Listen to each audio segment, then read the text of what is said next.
There's a strange experience that happens to many people late at night. You're lying in bed, replaying a conversation from earlier that day. Maybe it was something you said in a meeting. Maybe it was a text message you sent.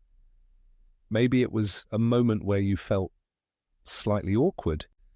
At first, the thought seems harmless, but then your brain starts running simulations.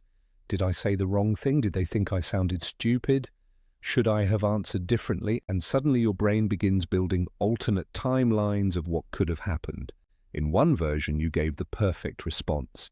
In another version, you stayed quiet. In another version, you handled the situation completely differently.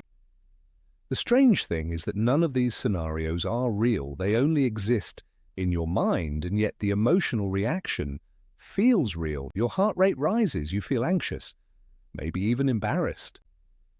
An hour later, you're still awake, thinking about the same moment. What makes this even more interesting is that this pattern often happens most intensely to people who are intelligent, analytical, and thoughtful. In other words, the same mental ability that helps someone succeed academically or professionally can sometimes become the thing that traps them inside their own thoughts. To understand why this happens, we have to look at one of the brain's most powerful abilities. The human brain is essentially a simulation machine. Psychologists sometimes call this ability prospection. Prospection is the mind's capacity to imagine possible futures before they happen. Our ancestors relied heavily on this ability for survival. Imagine early humans deciding whether to cross a river, enter a forest, or travel into unknown territory. Their brains needed to simulate possible risks. Are there predators nearby? Is there food there? Is it safe to travel at night? The humans who could imagine potential dangers were more likely to survive. Over thousands of years, this ability became deeply wired into our brains. It allowed humans to build tools, create societies, and eventually construct the complex world we live in today. But in modern life, this same survival mechanism sometimes becomes misdirected. Instead of predicting life or death situations, our brains now simulate social outcomes, career decisions, and hypothetical mistakes. A conversation with a coworker becomes a puzzle. A decision about the future becomes a maze of possibilities, and this is where intelligence enters the picture. One of the defining characteristics of intelligence is pattern recognition. Intelligent people tend to see connections between things more quickly. They notice patterns in behavior, patterns in systems, and patterns in ideas. They imagine multiple possibilities in any situation, which sounds like a huge advantage, and in many situations it is. But this ability also creates a problem. Instead of seeing one possible outcome, they see 20. Instead of imagining one future, they imagine 10.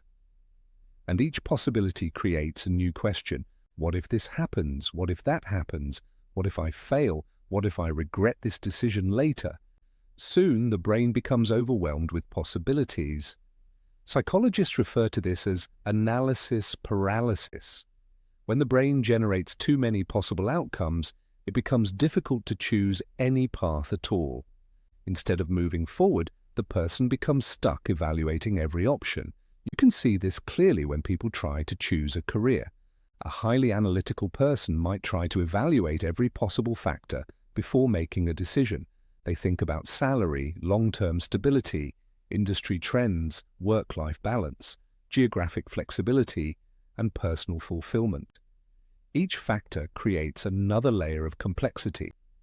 Meanwhile, someone else might simply choose a direction that feels interesting and start moving forward.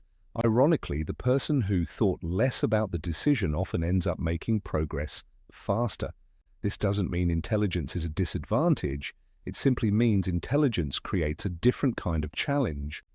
Another psychological concept connected to overthinking is something called intolerance of uncertainty. Humans naturally dislike situations where the outcome is unclear. Our brains prefer predictability because predictability makes the world feel safe. Overthinking is often the brain's attempt to eliminate uncertainty. By analyzing every possible outcome, the brain hopes to find the perfect decision, the one choice that guarantees a good result. But the truth is that many decisions in life cannot be predicted with certainty.